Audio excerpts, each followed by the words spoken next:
बिस्मिल्लाहिर्रहमानिर्रहीम। सफ़ेद तिल की बिस्किट बग़ैर ओवन के हमने बनाए हैं देगची ओवन में। बहुत ही आसानी से बहुत ही झटपट बन के तैयार होते हैं। और ये सफ़ेद तिल का तो आप जानते हैं कि ये बिल्कुल सेहत का ख़जाना है।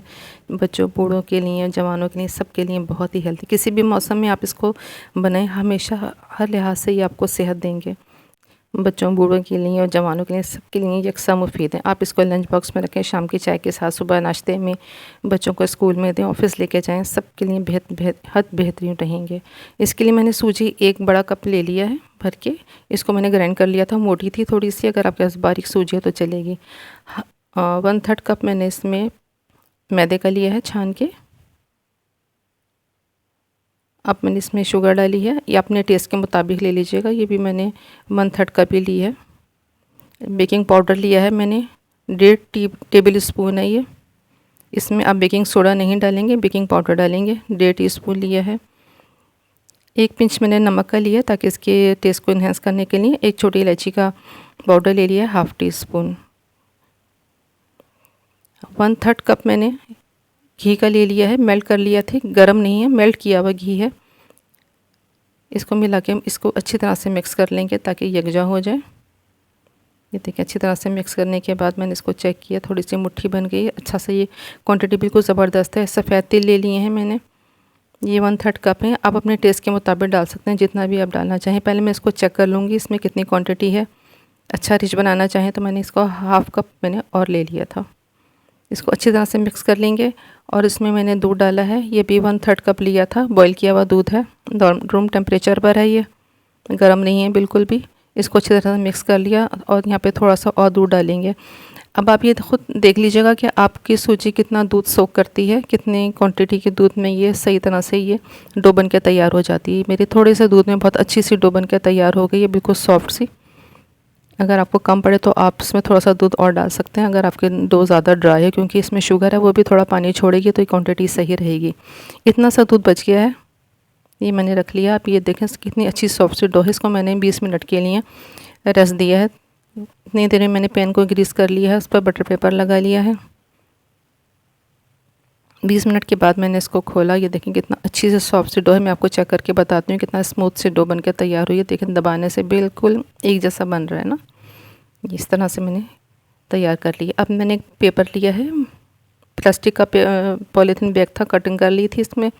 और मैं इसमें डो को एक जैसा करके इसके 2 पार्ट कर लूँगी। आप चाहें तो 1 पार्ट में भी बना सकते हैं, जितनी आप मोटे थिक बनाना चाहिए। क्योंकि मैं देगची ओवन में बना रही, लिहाजा मुझे 2 पार्ट में ये बेक करना पड़ेगा। मैंने इसका हाफ़ कर लिया था। इस तरह से हम इसको बेलेंगे, पेपर ऊपर रख के, बाकी का पार्ट रख के इस तरह से बेलेंगे।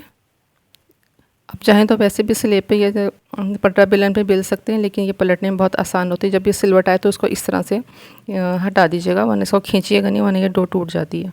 इस तरह से बेलने के बाद मैंने इसकी कटिंग की है। आप देख लें, इसकी थिकनेस चेक कर लें, जितना थिक आप रखना चाहते हैं। साइज़ आपकी मर्ज़ी पर डिपेंड करता है, छोटा बड़ा जिस तरह के भी बिस्किट बनाना चाहें। इतनी है। मैंने इसको कटर से, पिज़्ज़ा कटर से कट कर लिया। नाइफ़ से भी कट कर सकते हैं, जिस तरह से आपका दिल चाहे आप इसको कटिंग कर लीजिए। और ये सारे पार्ट्स जो है ना, ये दोबारा काम आ जाएंगे। सेकंड बैच जब हम बनाएंगे उसमें शामिल कर लेंगे। अब मैंने इसके इस तरह से इक्वल पीसेस बना लिए हैं। आखिरी पट्टी ज़्यादा सी चौड़ी रह गई थी, उसको भी मैंने थोड़ा सा और कटिंग करके एक जैसा कर लिया है। इस तरह से 3 मैंने इस कटिंग और की हैं। ये एक जैसी जो है ना रेक्टेंगल शेप इस तरह बनाएंगे। मैं आपको चेक करके बताती हूँ किस तरह से मैंने इसको आहिस्ता से उठा के इसको इस तरह से टर्न किया। इसको बहुत ज़्यादा दबाना नहीं है, फूला फूला सा रहे। मैं 2-3 पीस आपको इस तरह से टर्न करके बताती हूँ। बहुत सॉफ्ट हाथ से बनाना है, हाथ को बिल्कुल सख्त नहीं रखना। इस तरह से ये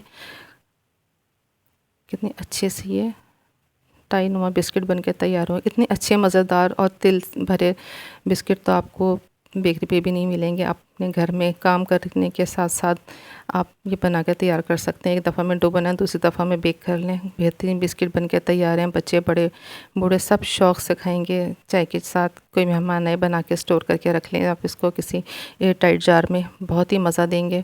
और जब इसके तिल भुन जाते हैं ना ओवन में, तो बहुत ही मज़े के लगते हैं।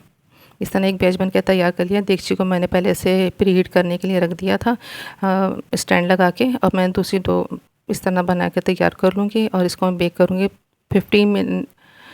15 टू 20 मिनट के लिए मैंने रखा था, लेकिन आप चेक कर लीजिएगा फिल्म को मैंने हाफ इंच का रखा था और ये बहुत ही बेहतरीन खस्ता बन के तैयार हो गए हैं।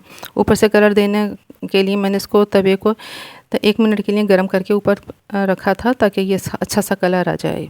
एक बैच बन के हमारा बिल्कुल तैयार हो गया है। कितना मज़ेदार, खूबसूरत और देखने में कितना खुशनुमा है और खाने में तो इतना ही लजीज है। बहुत ही बेहतरीन बिस्किट बन के तैयार हुए हैं, बहुत ही हेल्दी, ना ही इसमें कोई हमने इसको फ्राई करने में हैवी है, ना किसी तरह का कोई सेहत का इशू आएगा। आप जो है ना इसको बड़े आराम से बना कर तैयार कर लेते हैं।